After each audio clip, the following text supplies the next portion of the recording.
It is episode 110 of Decoding Fox News, and I'm your host, Juliette Jeske. Each week, I watch and analyze a whole heck of a lot of Fox News and then break it down. I watch all the Fox News you'd never want to. Let's get into it. Fox News, an exercise in jury intimidation, Trump worship, and lies about Israel. She wants to have an active and robust debate in the newsroom. How do we look holistically and make sure that we are ensuring a really wide range of perspectives and views? I think another piece of that is making sure we have active and robust debate in the newsroom. Good point, Brian. She said, so that's why they suspended him? Yeah. This comes just 2 days after she did suspend that reporter right there, Yuri Berliner, for trying to spark an active debate and criticizing the company's coverage that he has since resigned now. She said no pay, and then he resigned. So that happened in one of the places it happened was in New York, so they get fired. Who would think that protesting your boss would get you in trouble? Yeah. I had no idea. I have to look at the bylaws here. I wonder if I'm allowed to do that. In 2022, I believe it was, on this couch, we talked about how Netflix, a bunch of employees at Netflix didn't like the content. And they were having protests at Netflix, just like they were Dave having Chappelle. protests. Yeah. Right, it was over Dave Chappelle. And remember what Netflix said? They said, you know what, if you don't like our content, bad. Go somewhere maybe else. you need to find another job. Obviously, that's the message to the people at Google. You don't like who we do business with? Work for somebody else. All right, to another five. So I realize my opening clip has nothing to do with my headline, but that's okay. I wasn't sure how to stick this one in to the podcast. And I really wanted it part of the podcast because it's so crazy that like the first half of the clip there is the cast of Fox and Friends complaining about NPR suspending, he's now no longer, he resigned, but they were suspending Yuri Berliner, who was a business reporter with NPR for about 25 years. And he decided it was a good idea to trash NPR in an essay that was published on Substack, and then to appear in a podcast with Barry Weiss, also of Substack, I'm of Substack, I'm not trashing Substack, just that's where it happened. And he decided to also trash his employer. Now, in the second half of that clip, were the cast of Fox and Friends openly mocking Google employees who thought it was a good idea to protest against their employer. They were protesting their employer's relationship with the country of Israel. So they said, you know, we're going to protest, and obviously they all got fired, or many of them got fired. And so it's just funny that, like, okay, so it's okay for Google to do that to its employees, but not for NPR to do that. What? You're not making sense. As usual, Fox is not making sense. And if a Fox employee decided to write anything remotely critical of that network, they would be fired so fast. There's no possible way. There's not given the history of Fox News and firings and lawsuits and all that fun. There's no possible way. Not only would Fox fire the person, in my humble opinion, but I think they would probably try to sue them because they probably have in there a clause somewhere that you can't trash them while you're working for them, which is kind of standard. And it's why you saw, interesting fun fact, I've had to explain this to people. When Tucker Carlson was quote unquote fired from Fox, he technically wasn't fired. His show was cut from the air. He was still under contract with Fox. And I think they did that on purpose to control him a little bit because he couldn't trash his former network if he wanted his money. I mean, if he wanted to get the rest of his it was reportedly $25 million per year salary, he had to keep his mouth shut until that contract ended, which was early this year. They did that to muzzle him a little bit and to keep him from going to another network, which is why he went on Twitter, what is Twitter? I don't know, X. So before I get into this, I'm recording at kind of an odd time. I wanted to spend as much focus yesterday on Trump's trial. I was hoping that they would give me something. They really didn't. So it was kind of a waste, and now I'm just recording late.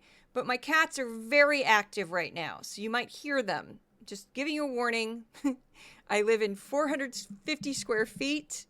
That is the size of a one-car garage. So one room with a bunch of stuff in it, lots of books and 2 cats, and they're young and they're nuts. So you can that's Thor. You can hear him right now just running around and making noise. So anyway, yes, Thor. Yes, you're a superstar. I can't see them. I'm just hearing them like darting. Anyway, so last week, the MAGA propaganda machine was in full swing as Fox host openly tried to scare jurors in Trump's criminal hush money trial while promoting him as the actual savior of humanity. And I'm not being hyperbolic. An actual paid contributor on Fox News said as much. Sean Hannity also created his own reality regarding the U.S. alliance with Israel. And Fox, I just want to point out that clip I played at the beginning, calling out any other news organization for bias and poor journalistic standards is downright laughable, as most programs on the network are sales pitches for the Republican Party mixed in with an emotional roller coaster of fear-mongering, paranoia, and hate towards multiple marginalized groups. Not only did Fox News pay out the largest defamation settlement in history, and I will repeat that until it is not true. I will keep drilling that home. The network doesn't get basic facts correct, as in the example of hosts confusing the Haitian president for the prime minister. Now, this should be pretty simple. Prime minister appointed, prime minister alive, president elected, president assassinated. You know, you could make up a little rhyme. Haiti. It's a disaster. They need help. Okay, so there you go. But Fox could not keep those straight. They kept flipping those 2 people, and it was driving me crazy. So shows I covered last week were Fox and Friends, all 3 hours on Monday to get the Trump trial, the 5, Hannity, and then for Jesse Waters' primetime, I picked up, because he kept talking about the jurors, Tuesday, Thursday, and Friday. So we're going to start with our first clip. Jesse Waters nearly doxes a juror. And this starts on Tuesday. This is 3 clips. So we start on Tuesday, and I was horrified by this segment. Juror number 2, a nurse from the Upper East Side with a master's degree. She's not married, has no kids, and lives with her fiance, who works in finance. She gets her news from the New York Times, Google, and CNN. She said 2 things that really stuck out. One, quote, I don't really have an opinion of Trump, and, quote, no one is above the law. I'm not so sure about juror number 2. The nurse on the Upper East Side with a master's degree, and... So those are all the clips from Jesse Waters' primetime on Tuesday. The last one, he was like joking around with Charlie Hurt. Why on earth are you coming at this poor person? This is a resident of Manhattan fulfilling her civic duty. This is from the 5 on Wednesday. They are trying to rig this jury. They are catching undercover liberal activists lying to the judge. They're saying, oh, have you ever said anything on social media about Donald Trump? So Waters was very vague there. He didn't say juror number 2, but he's implying that there's some sort of secret plot to get on Trump's jury to take him down. This is the next clip, which is from the next day, Thursday. Juror number 2, the unmarried nurse, dropped out because her friends asked her if she was one of the Trump jurors. Wow, I wonder why they figured that out, Jesse Waters. Maybe you included all of the personal information you could possibly get. He did not actually say she was an oncology nurse from Sloan Kettering, but other people on Fox did. So I'm just filling in that detail. But he included stuff about her fiance that nobody else did. Now, what makes me nuts about this, and I was very, very angry about this. I went off on Threads. I went off on Twitter about this. I don't care. I'd go to toe-to-toe with any journalist over this one. Stop publishing anything about these jurors. Absolutely horrible. Journalistic malpractice. I don't care if I'm angering people right now by saying this. I was enraged. New York Times, Reuters, Politico, CNN, CBS. I wrote down some of them in the newsletter. All included these ridiculous, like, meet the jurors. No, I don't want to meet the jurors. It's not my business to know these jurors. It's not the public's business to know where they work. It's not the public's business to know their occupations. The only thing we should know, minimal, male, female, I guess race, although I don't know how that's applicable to this situation. I know in the case of having a black defendant, you want black people on your jury because the criminal defense system is rottenly, horribly racist. I get that. But this is a white person, so I'm not really understanding why. We certainly don't want an all-white jury. That would be weird in New York City. It's a 40% white city. But I just don't understand why any of this stuff was publicly released. I don't understand why anybody with sense in their freaking head would publish it. I was one of many people who was enraged. You go on Threads and you'd see like the New York Times. I'm paraphrasing. I don't know the headline. I don't care. I did not include any links to these articles because I don't want people to click on them. I was so angry. I back up what I said. I saw the articles myself. I'm backing it up, but I didn't include links because I don't want to perpetuate this. I think they should all be taken down. I don't think it's in the public's good to know about this. I don't think it helps the public at all. It's not normally done in a high-profile trial. We might learn about the jurors after the fact. We might. We certainly don't have like a New York Times published this thing that was basically like, meet the jurors. And I'm like, go to hell. Like, go to hell. I never use curse words on this. Hell is about as strong as you're going to get on this podcast. But I do in real life, trust me. But not on the podcast. I live in Brooklyn. What do you think? What do you think? How do you think I'm talking all day? What? Shut up. I swear like a sailor, but I don't on this podcast. So, because I don't want to alienate people. But I'm just, my goodness, I was worked up. I went on Threads, and the comments on these articles were just, every single one of them were people screaming, stop doing this. And I'm going to get into why we shouldn't be publishing stuff about the jurors. So, it's called Ruby Freeman and Shay Moss. 2 Georgia poll workers who did absolutely nothing wrong. There's a video, surveillance video, released of them doing a totally mundane task that Rudy Giuliani and the folks over at the Trump campaign decided was nefarious about a suitcase and ballots. And there was one tweet that started it, which turned into accusations against Ruby Freeman and her daughter. Their names were used publicly. They were called out publicly as doing something shady with this election, rigging the election for Biden. They both faced hundreds of death threats and vile racist messages. They got messages on multiple social media platforms and their business accounts. Freeman got so many angry phone calls, her phone crashed, and she faced an enraged Trump supporter at one of the homes that her family owned. It wasn't her home, I believe, but it was like somebody got the wrong address and showed up. Terrifying. The FBI had to come in and tell Freeman that she had to go into hiding, which she did. Temporarily, until months later, law enforcement told her they arrested a person who had put her name on a death list. Freeman and Moss testified the harassment they received as part of the Select Committee to investigate the January 6th attack on the United States Capitol. The 2 women also won a $148 million judgment against Rudy Giuliani in a defamation lawsuit and are suing him a second time for his repeated lies about them. So they were both called out by name. It was much easier to find them, right? And they weren't expecting this. Like, I pay money to hide my personal information online. I will plug this company. They're not a sponsor. I will plug this company, because people ask me all the time. It's called Delete Me.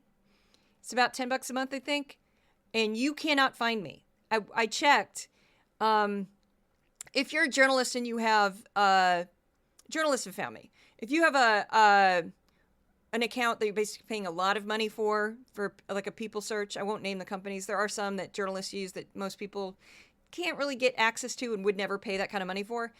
You can find me. But if you use your typical like search people finder on the internet, I don't exist. So I mentioned that because I did that because I used to face harassment from Proud Boys, people associated with the Proud Boys. Now, Freeman and Moss would never think to pay for a service like that at the time. They were just poll workers. They, would never think that they would become national figures and be attacked by hundreds of people. But when I say that what Jesse Waters did was just repugnant, is here he is deciding that this one juror is like a bad person, or she's nefarious, or she's trying to take Trump down. She's some sort of secretly plotting against him.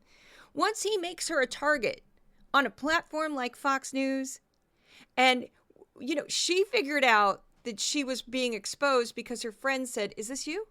Is this you?" Thank goodness she decided to pull out of the trial and say, I can't do this. Because it really doesn't take much. If some of her friends start telling other people, innocently, not realizing what they were doing. Like, I have a friend who's a juror on the Trump trial. You know, they may not realize what they were causing. It doesn't take much for your identity to be revealed. And then what would happen next? We know where she lives. We know that she has a boyfriend. We know where she works. This is scary stuff. And I was disgusted, and I remain disgusted at all of the media companies who thought it was a good idea to publish this. It was not a good idea to publish this. We don't gain anything from it. Show me everything you can from that trial that's legal. Yeah, but we don't need to know anything about the personal information of the jurors. And if you want to lay some of the blame on the judge, go ahead. I don't really understand the difference of what he could have done to shield them. Some people have said it's his fault. Okay, fine. But you still don't need to publish it just because you have the information and another media company might do it. Okay, let them.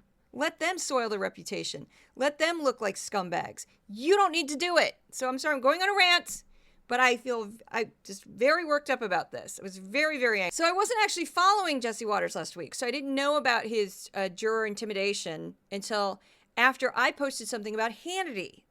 Because Hannity was doing it too, but Hannity wasn't as heavy-handed as Watters. And I posted the clip that I'm about to play for you, which is also from Tuesday from Hannity. And he had Carrie Kupek-Urban on. She's a former Trump administration official who's now called the Fox News legal editor. That's her title at Fox News. And they went through, I'm going to just play one clip, but they went through every single juror member and discussed at length their profile, like what they thought of them. They weren't making the judgment call that Jesse Watters was of, that's a bad person, I have a problem with this juror. They weren't doing that, but they were still exposing all of this personal information. Absolute insanity. All right, here with reaction, Fox News legal editor Carrie Kupek-Urban. We'll also be joined by Alan Dershowitz and Greg Jarrett in a minute. Carrie, great to have you. I actually want to go over with you. There have been 7 jurors that have now been selected for this trial. Jury selection is very important. The jury pool, I would argue, is not particularly favorable. The venue is not particularly favorable for Donald Trump. So let's go. I'll put it up on the screen. If we can look at, for example, the first person to be picked, a male from West Harlem, originally from Ireland, likes anything outdoors, gets news from the New York Times, the Daily Mail, Fox News, MSDNC. Now, Fox News, by the way, could mean in New York, Fox 5 New York. It doesn't necessarily mean the Fox News channel, which would be very different in my mind. Your thoughts? That might seem like an innocuous detail to say that he's from Ireland. It's not, because now you've whittled that way down. He's probably white. He lives in West Harlem. Plenty of white people live in West Harlem. Plenty of white people live in Harlem. It's primarily a black neighborhood, so that's going to make him stick out a little bit. And anybody living in West Harlem is like, oh, I know an Irish guy. Hello, what are you doing? I mean, that's why I'm just so mad about this.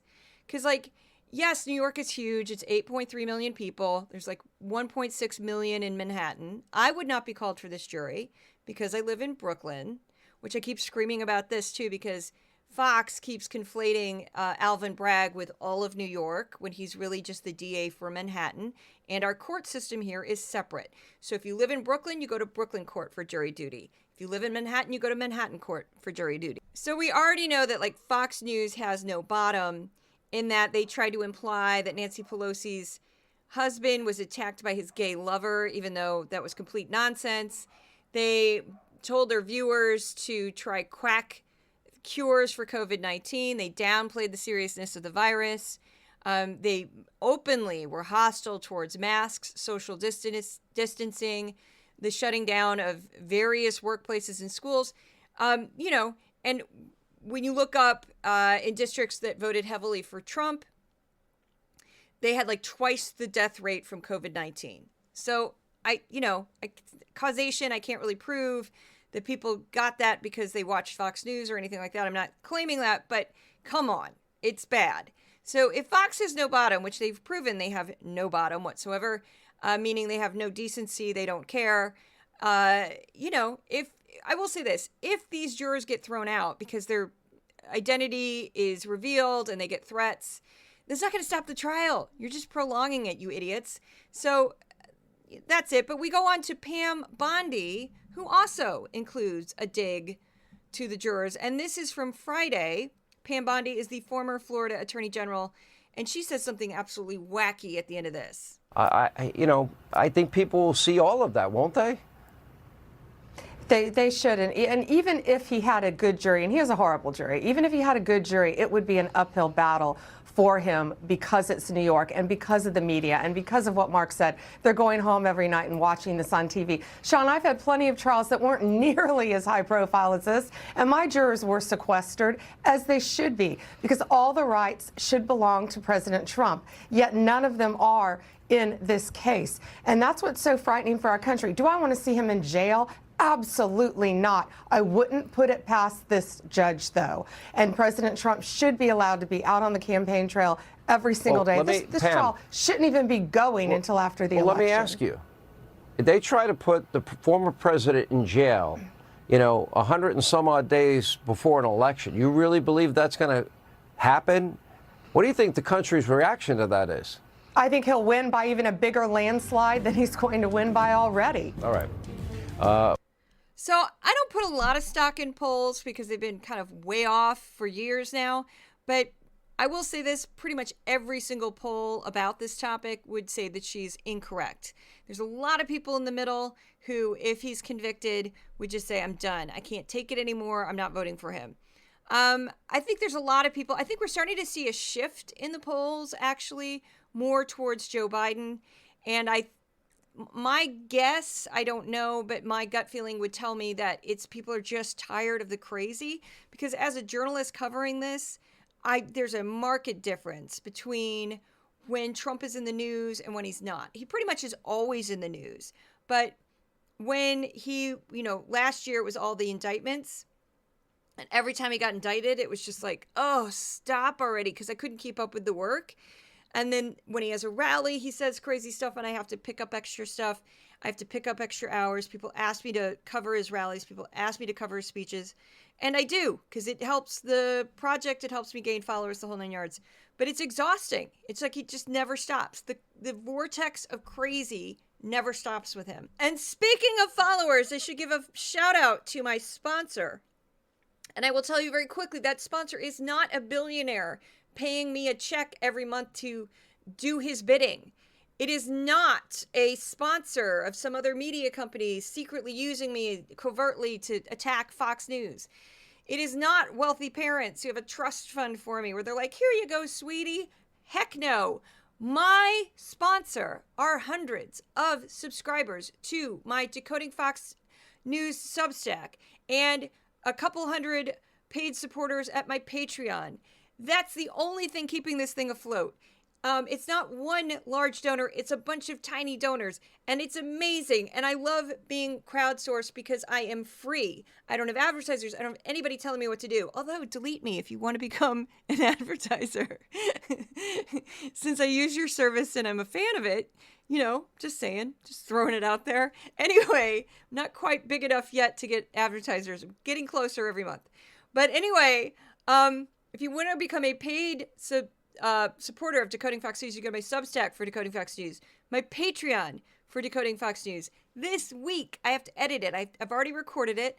I did a special episode with John Petricelli, who is the psychology expert who I interviewed him for his book. We went through a bunch of different Fox News clips. We went through a special one just for paid subscribers. I specifically recorded it for you.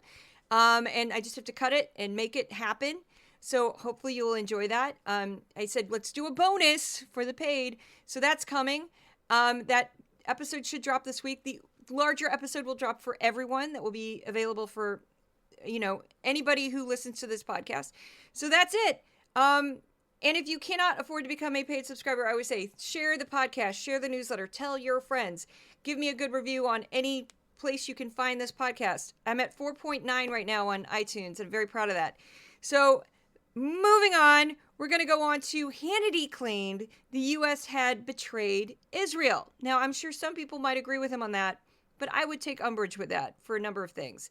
So last week, he kept using the phrase the U.S. has thrown Israel under the bus. He kept using a version of it. He said it 3 times at least that I could find in the transcripts. And here's the clip I'm going to start with. And by the way, let's not forget, Biden threw Israel, our closest ally in the Middle East, under the bus. Now, if you agree with Sean Hannity on that, great, you're entitled to your opinion. I'm not here to tell you how to think. But I would say, no, we didn't throw Israel under the bus. And here's exactly why. This is from Fox and Friends also last week. This is Ansley Inhart from saying something that definitely negates what Hannity just said. I use this one specifically because they're rumored to be dating. The Israeli military is vowing to retaliate against Iran's unprecedented missile and drone attack over the weekend. The action is said to be imminent. Iran fired 300 projectiles at the Jewish state, 99% which were intercepted with the help of the U.S. and other allies.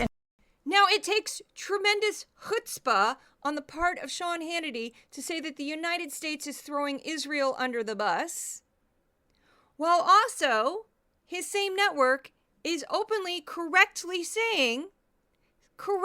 reporting that the U.S. military shot down drones sent from Iran over Israel. We aided Israel. We protected Israel. So how on earth are you saying with a straight face that we're throwing them under the bus? I don't understand that. Now, the whole time that Hannity kept saying that, and he's, again, I sort of see where the angle he's coming from, because Biden is openly sparring with Netanyahu and saying, knock it off. We can't just give you a blank check to do whatever the heck you want, which is basically what Biden is doing, which I think is understandable. Like, why on earth should we give them a blank check to do whatever the heck they want? I think that is a little unreasonable for any ally to ask. And I'm going to withhold my own personal opinions about this issue. Definitely 100%. But I will say that I think it's disrespectful to our U.S. military to just not mention the fact that our military, it was from ships and from airplanes, shot down these drones and missiles that were headed for Israel. Where Hannity is getting this from, and again, the U.S. wasn't the only ally that helped Israel. It was also the UK, also Saudi Arabia apparently, and Jordan. And I might be missing one, and my apologies if I'm missing one, but those were the main people that helped Israel. I was just focused on our role, to be quite frank. You know, what did the U.S. do? And apparently, we have like the best military in the world. We have the largest military in the world. We have the best technology. I have no doubt that we played a huge role in shooting down those drones and missiles headed for Israel, which is very important. Now, Hannity is playing off of this idea that we wouldn't condone, and we didn't condone, the U.S. did not condone Israel counterattacking Iran. We were like, yeah, don't do it. And we weren't the only ones that said don't do it. Multiple allies of Israel said don't do it. Israel decided to do it anyway, and they did it in a very precision way. They shot directly into the country. They hit a military target. No idea what the casualties were. Both countries downplayed it. Iran and Israel downplayed this. But it was basically just to prove to Iran, we can get right past your missile defense systems and we can hit you right in the heart of your country. I mean, it is concerning, and I do agree with the idea of let's not make this worse, okay? You know, that's all. I think it was very fair of the U.S. to say, let's not escalate this. In addition to the other allies of Israel that said, let's not escalate this. It's a very, very dodgy situation. I've been a nervous wreck pretty much since October 7th. I'll openly admit this. It makes me very nervous for American Jews, American Muslims, the entire Middle East region. It's a horrible, horrible situation. I hope it's resolved as soon as humanly possible. But yes, this is to say that I just was so angry with Hannity to say this, because again, no matter how you feel about the Israeli conflict, if you are completely 100% against the U.S. supporting Israel, I understand that position. If you are thinking that we should be a stronger ally to Israel, I think your position is also valid depending on how you view Israel. I'm not telling people how to think. I'm not a pundit. But I will say that I think it is inaccurate to say that the U.S. threw Israel, quote unquote, under the bus when our soldiers, our servicemen, were shooting down drones. They may not have been in harm's way, but we don't know. Accidents happen, especially with the military. I think it's just incredibly insulting to the U.S. military to negate that, downplay it, not mention it. He never mentioned it. Hannity never mentioned it once. I'm like, are you kidding me? Are men and women up in the air or on a ship shooting this stuff down? Are you kidding me? Come on. And again, I'm not telling people how to think on this one. I refuse to take a position. I kind of can't do it.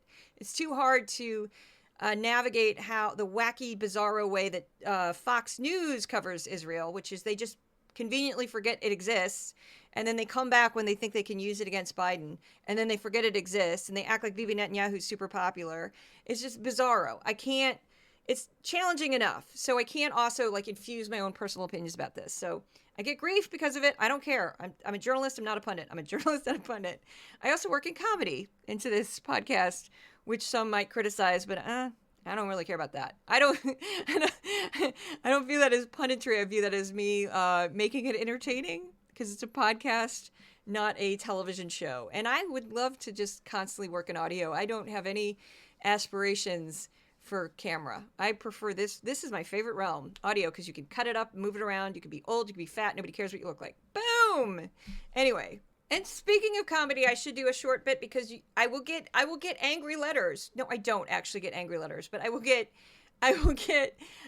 people like wonder, they like kind of wait for this moment in the podcast apparently. But I just did an interview with somebody and he made me do this on camera. So here we go. I got to pull back from, you know what's coming. I'm pulling back from the mic.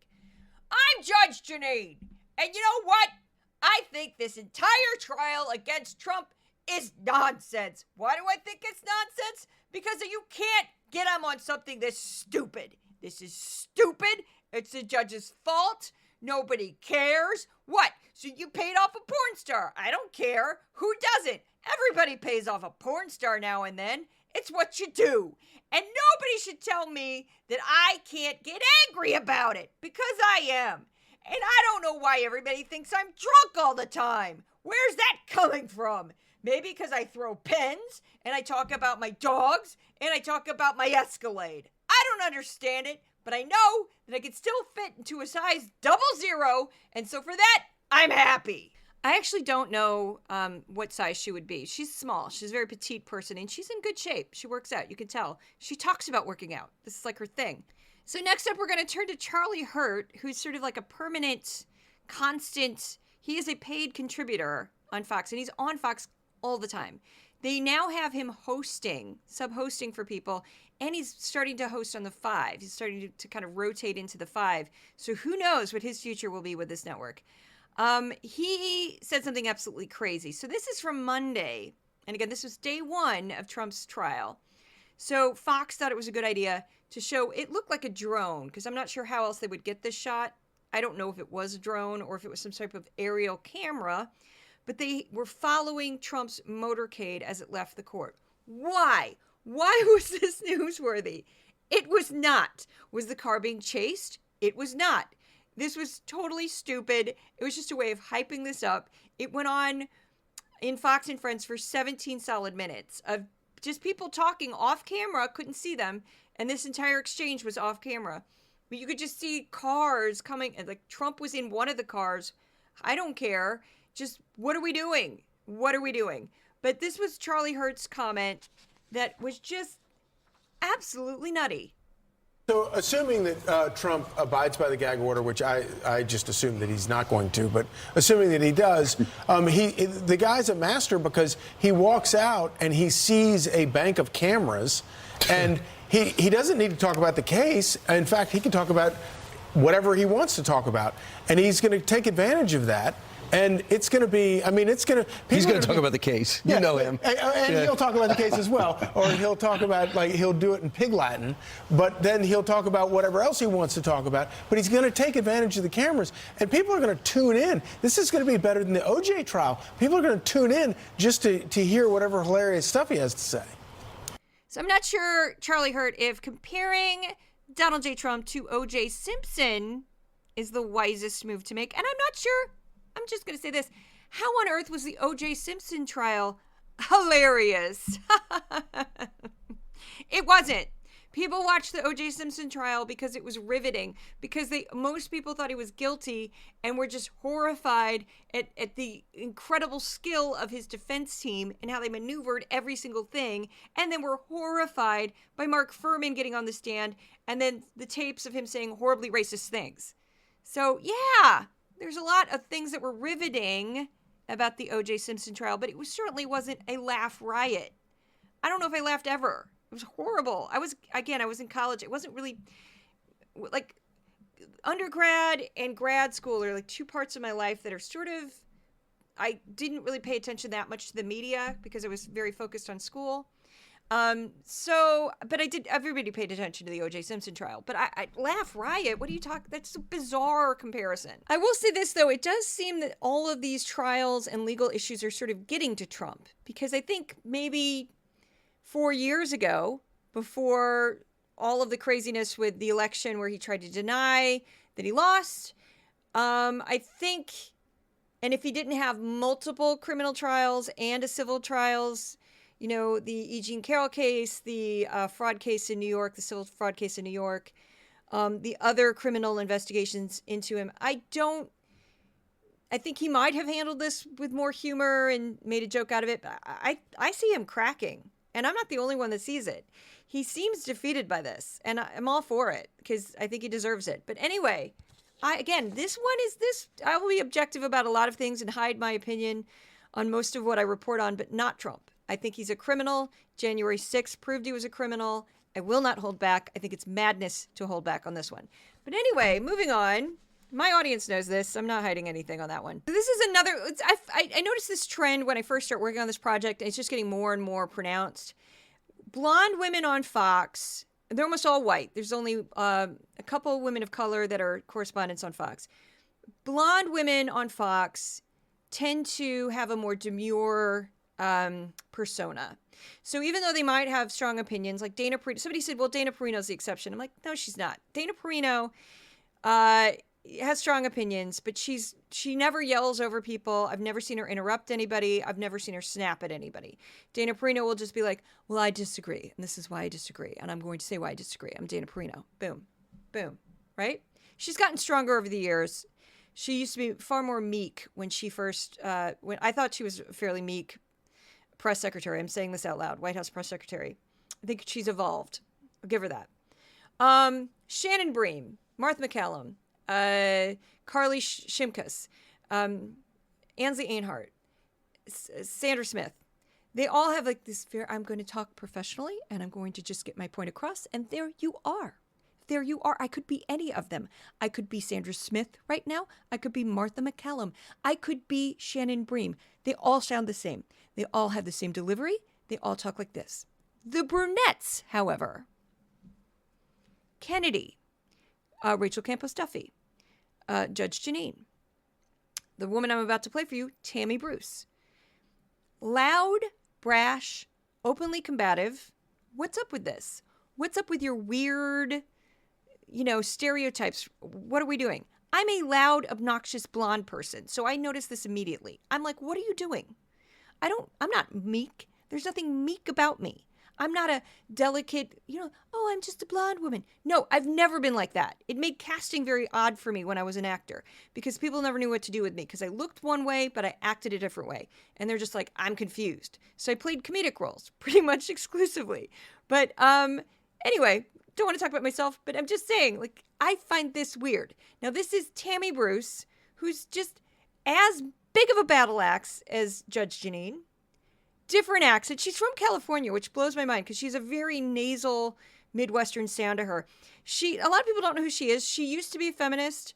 She used to work with the National Organization for Women. At some point, she pivoted towards right-wing politics. She hosts a radio show. Sean Hannity especially loves her. She's hosted for him. She's hosted his show for him. And she has this voice that's Tammy Bruce that can also just pierce through bone. So here we go. Here she is. She always talks in this incredibly heightened, the world is falling way. Here she is talking about Trump. Today, this guy has got to work at, and his handlers have got to work at being wrong all the time. So now you've got, of course, we see this war between Israel and Iran, Russia and Ukraine, North Korea's looking for some attention, God help us. China's eating our lunch. And it's just a remarkable dynamic. And I think there's now more and more people saying that they feel dumb and embarrassed for having voted for Joe Biden. But that's what fear does to you. This is why it was this demonizing of Donald Trump, trying to make you think that the world is going to end. And lo and behold, the world did end because of Joe Biden. And now we've got a chance to make a difference here. And this is what the bad guys also know. This is why the rest of this year, as Donald Trump they've tried to put him in a cage. The one guy that can save this nation and the world at this point.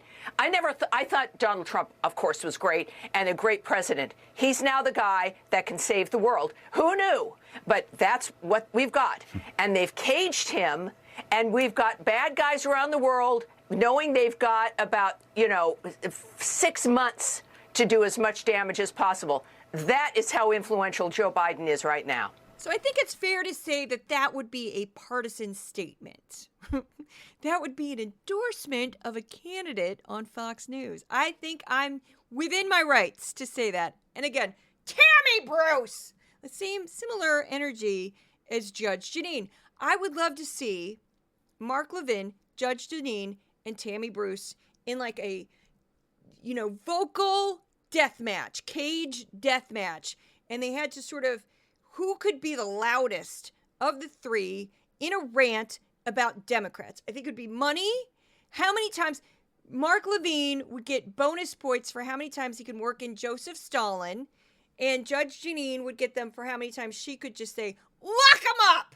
And then, we'd give Tammy Bruce Tammy Bruce has that. She starts to kind of shake. She gets so worked up. So I guess I'd give her that. And then just let them at it. Let them at it. They wouldn't physically hurt each other. Just who would be the loud, fight to the death, sort of, but nobody would get hurt.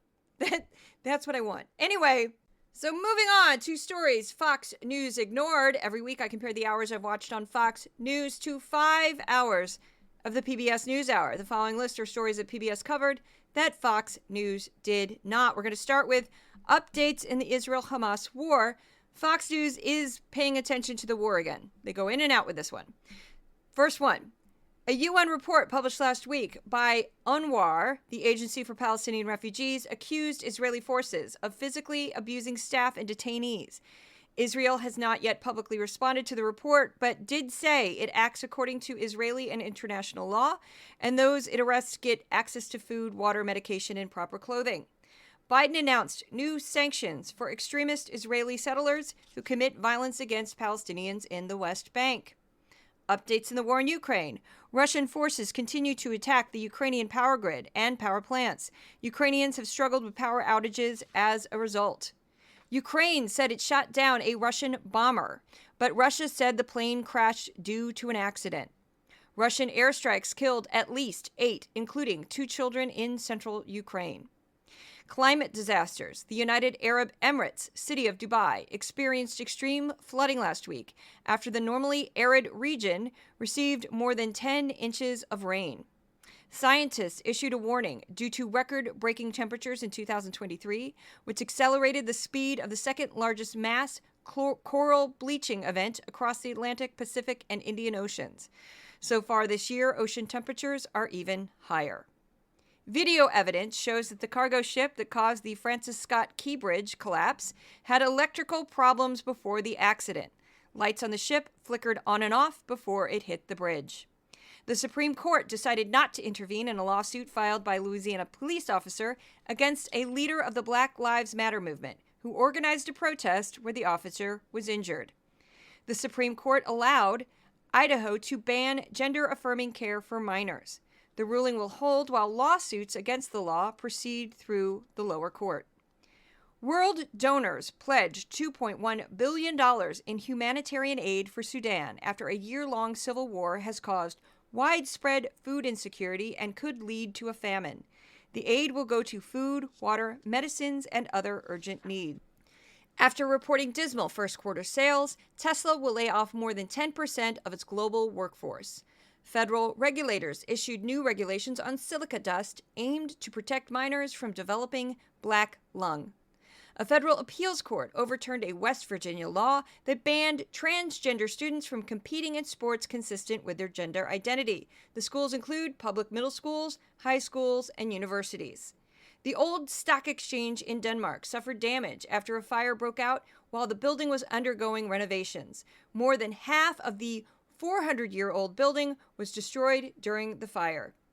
The Library of Congress added 25 new titles to the Audiovisual Conservation Center. Some of the artists included are from The Police, Jimmy Buffett, Mariah Carey, Coco Taylor, John Denver, Queen Latifah, and the late, great Burt Bacharach, along with his lyrical partner, Hal David. Also, Madonna. PBS produced a segment about the study by Tulane University that found higher rates of infertility, preterm births, and lower birth rates in an area of Louisiana known as Cancer Alley that is surrounded by chemical plants. The Olympic torch was lit in Olympia, Greece. A relay of torch bearers will carry the flame along a 5,000-kilometer route through Greece, including several islands, until the handover to Paris Games organizers in Athens on April 26th. President Biden argued for higher tariffs on Chinese metal products. He also remains opposed to Japan's Nippon Steel plans to buy U.S. steel. Fox News has implied that Biden has supported the sale of U.S. steel to a Japanese company. The U.S. Navy flew a Navy PA-8A Poseidon jet over the Taiwan Strait a day after U.S.-Chinese defense chiefs held talks in an effort to reduce regional tensions. The U.S. restored oil sanctions against Venezuela after the Maduro administration limited which candidates and political parties can participate in elections while harassing and repressing political opposition. Myanmar's jailed former leader Aung San Suu Kyi has been moved from prison to house arrest as a health measure due to a heat wave. Her supporters say she is imprisoned due to political reasons. The Justice Department will pay millions to the victims of sports medicine doctor Larry Nassar. An internal investigation found that the FBI agents mishandled sexual abuse allegations by women more than a year before Nassar was arrested in 2016. Ethiopians face hunger and famine due to climate change and civil unrest in the northern Tigray region. 1 in 6 people in the 120 million population need food aid. A new report by the Bipartisan Policy Center reveals a historic amount of turnover within local election offices due to harassment and intimidation. Investigators found that a recent outage of 911 emergency call services in several states was caused when lines were accidentally cut during the installation of a new light pole in Kansas City, Missouri.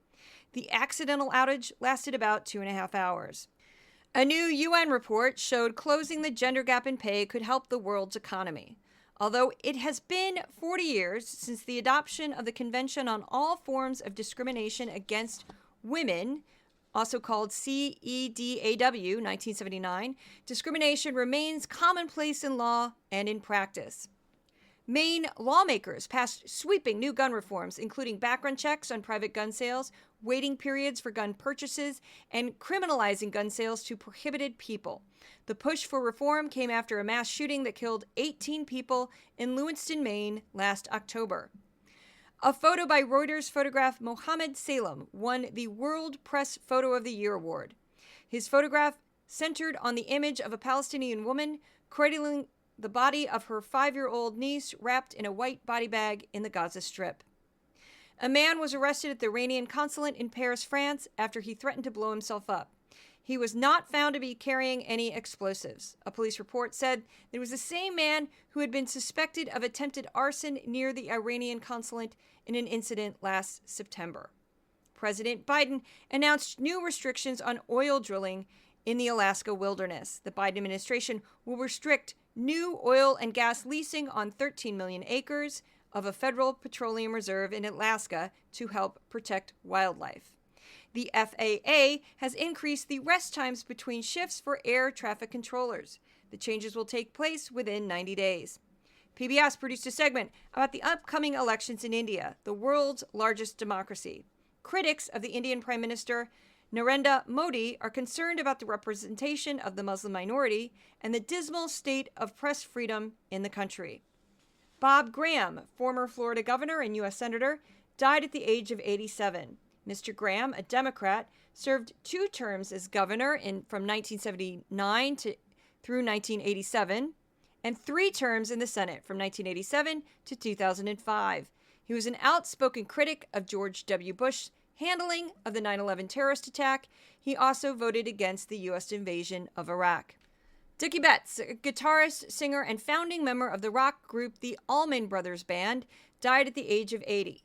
He was best known for writing the 1973 hit song, Ramblin' Man. So there's a lot of stories. You'd think they'd at least get the Allman Brothers Band death. You'd think the Fox people would want to know about that. By the numbers, every week I compare the top 5 topics on Fox to the top 5 topics on the PBS NewsHour. So let's start with Fox. Here we go. Number 1, 31%, staggering. Trump hush money trial. Number 2, pro-Palestinian protesters, 13%, followed by the Israel-Hamas war at 13%, 10% Biden bashing, and just blatant promotion of Trump, 7%. PBS NewsHour, number 1, 15% dedicated to the Israel-Hamas war, 11% Ukraine war. They even included an extended interview with Volodymyr Zelensky. They also had an extended interview with the Prime Minister of Iraq. That was 6%. 5% foreign aid bills for Ukraine and Israel. And 4% the Sudan civil war. I would say without hesitation that those are more important topics than the nonsense on Fox. Moving on to words used on Fox for the week ending April 21st, 2024. Trump, 668. Israel, this is dramatic increase, 485. Biden, 410. Iran, 375. The word juror, as in jury, it's a hard word to say, 151. Economy, 31. China, 29. Ukraine, 27. Inflation, 25. Palestine, 20. Lawfare, 5. AOC, 4. And Hunter, as in Hunter Biden, 1. He's fallen right off a cliff. So that's it for the newsletter. Thank you so much for listening. If you'd like to catch more of Decoding Fox News, you can catch me on Twitter, also known as X, Threads, Instagram, Substack. You can find a version of this podcast on the Resolute Square YouTube channel.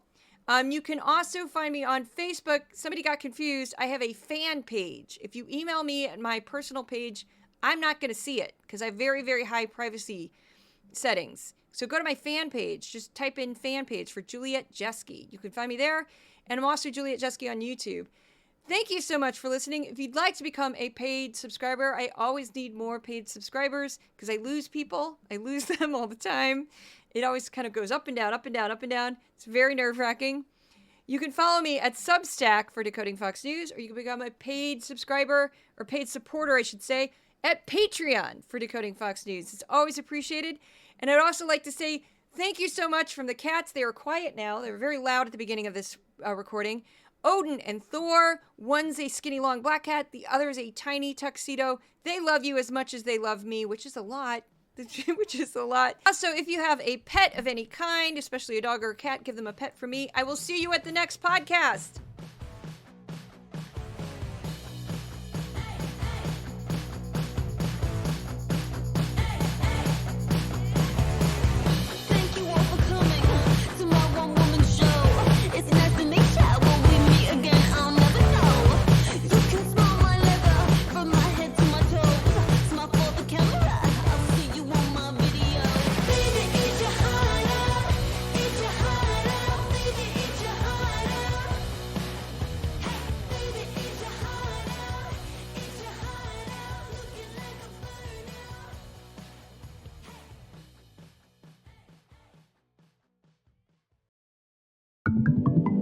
Resolute Square.